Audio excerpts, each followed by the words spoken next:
Le paradoxe, c'est que l'industrie recrute et que le territoire, malgré un taux de chômage très élevé, n'arrive pas à pourvoir en main-d'œuvre les besoins des entreprises industrielles. Pourquoi? Parce qu'on a globalement un défaut de formation de nos jeunes qui ou bien arrêtent leurs études trop tôt, donc ce sont les fameux NEET, qu'ensuite on retrouve dans des structures telles que la mission locale 5-10 ans après, mais qui sont des décrocheurs, ou bien parce qu'on n'a pas ici les outils de formation pour former les jeunes aux métiers en tension. Une fois qu'on a parlé de ce paradoxe, la question c'est de le résoudre évidemment, en proposant les formations qui vont bien, et surtout en faisant une entreprise de conviction que l'industrie d'aujourd'hui n'est pas l'industrie d'il y a 100 ans et n'est pas l'industrie d'il y a 20 ans. Dans l'industrie d'aujourd'hui, il y a de l'industrie lourde, et puis il y a aussi de l'industrie numérique, 2.0, etc., etc.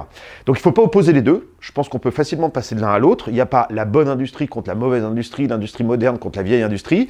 Il y a une industrie, un outil industriel qui est globalement en train de changer, et la question est comment est-ce qu'on accompagne ce changement et comment est-ce qu'on fait en sorte que ce changement puisse passer sur ce territoire pour qu'on puisse regagner les emplois industriels qu'on a perdus depuis 30 ans.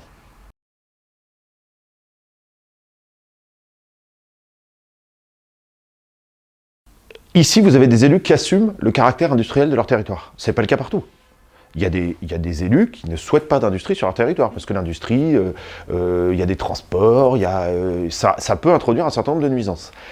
Ici, on a clairement dit, dans le Mantois et à la communauté urbaine Grand Paris Seine-et-Oise, qu'on assumait une volonté de développer l'industrie. Et d'ailleurs, on est un bassin d'industrie, parce que malgré toutes les pertes d'emploi, on a encore un taux d'emploi industriel qui, par rapport, par exemple, à la moyenne régionale, est très élevé. Donc, il faut des élus qui assument cette identité, et en même temps, de cette identité, font une force. Première chose. Et puis après, on a aussi une question de connaissance de notre public, et notamment des jeunes.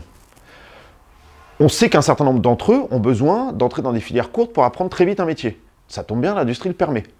Et puis on sait que certains d'autres ont besoin de faire des études plus longues pour acquérir plus de compétences, devenir des cadres et faire du management. Et bien, l'industrie le permet aussi.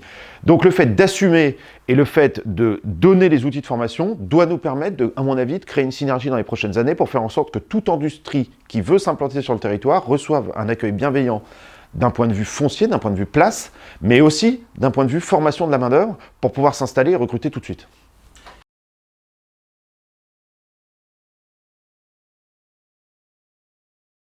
Notre intérêt commun, c'est de créer les conditions de possibilité d'un emploi industriel féminin. Donc de créer un réseau d'infrastructures qui font que les gens sont mobiles, notamment les mères de famille, mais les mères célibataires aussi, mais ce que je veux dire, vous avez soulevé la question des enfants.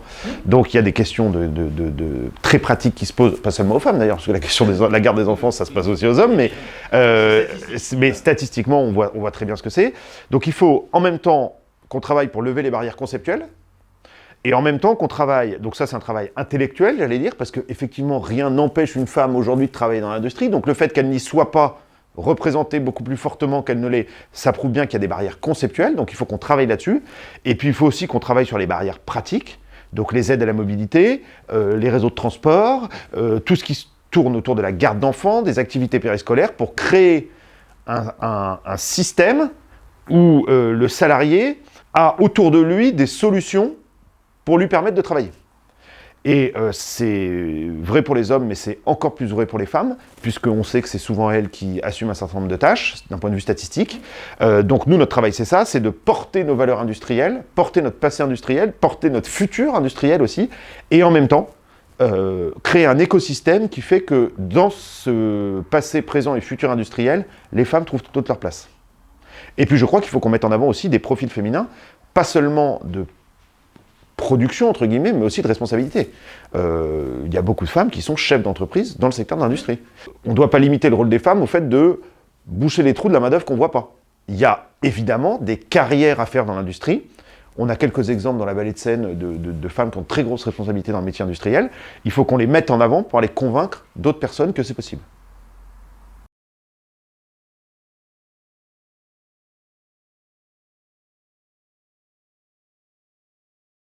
Mais moi, je ne donne pas de conseils, mais quelques pistes. La première, c'est que je pense, c'est un mot bateau, mais je l'expliquerai, il faut se faire confiance. Il faut se faire confiance entre chefs d'entreprise, donc accepter de travailler ensemble.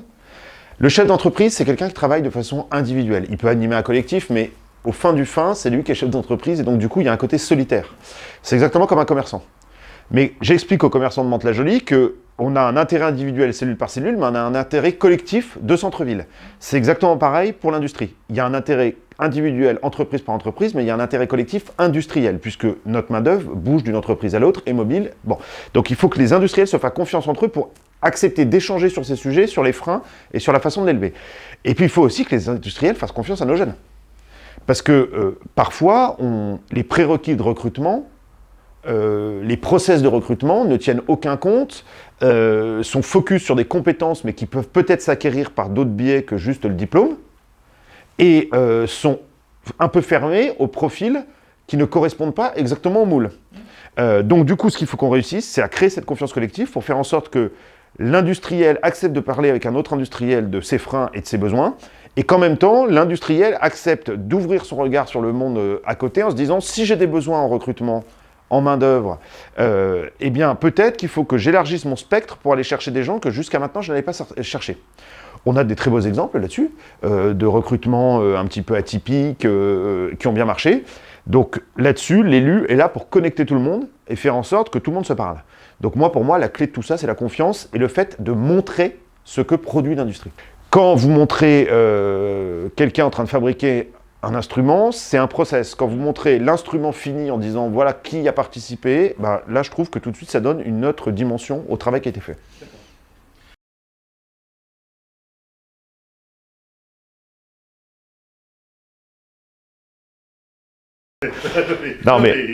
Non, ce que je peux dire, c'est insister sur le fait qu'ici, on assume l'industrie. Qu'on trouve que l'industrie, c'est quelque chose de beau, que c'est quelque chose d'utile, et qu'on le fait d'autant plus qu'on a extrêmement souffert de la situation industrielle de notre pays et donc de notre région depuis des années. Donc l'industrie est assumée comme étant un levier de développement économique prioritaire pour nous. On est en train de faire un gros travail d'acquisition foncière et d'aménagement pour pouvoir accueillir physiquement les entreprises, et on est en train de mettre en place des procédures pour les accueillir dans de bonnes conditions, même d'un point de vue administratif. Donc j'ai envie de dire aux industriels, faites-nous confiance, venez vous implanter chez nous. Le RER va régler une partie des problèmes de transport et de connectivité qu'a notre bassin d'emploi au reste de l'Île-de-France. Donc venez chez nous, et quand vous serez chez nous, ou quand vous aurez manifesté l'intention de venir chez nous, on mettra en place, notamment avec la manufacture, mais avec les outils de formation qu'on a ici, l'adéquation entre vos besoins en main-d'œuvre et nos besoins en travail. Mais tout ça ne se fait pas en 5 minutes, et donc plus ça s'anticipe, c'est exactement comme l'industrie, plus on anticipe, plus on a des chances de réussir. Donc il faut qu'on commence à en parler maintenant pour avoir des résultats dans quelques années.